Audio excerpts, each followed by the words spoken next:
అందరికీ నమస్కారం. ధర్మం ఎప్పటికైనా గెలుస్తుందని, ధర్మాన్ని పట్టుకుని వెళితే ఆ యమధర్మరాజు అయినా తప్పకుండా ప్రాణం తీసేటప్పుడు భయపడతారని మన ఇతిహాసాలు చెబుతున్నాయి.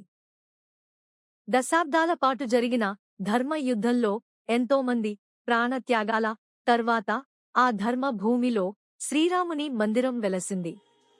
ఇది భారతదేశ పునరవైభవానికి ప్రారంభం.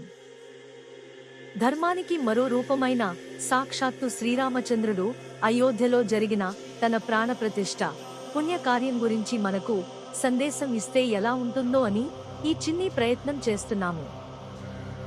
మా ఈ ప్రయత్నంలో ఏమైనా పొరపాట్లు ఉంటే మన్నిస్తారని కోరుకుంటూ జై శ్రీరామ్.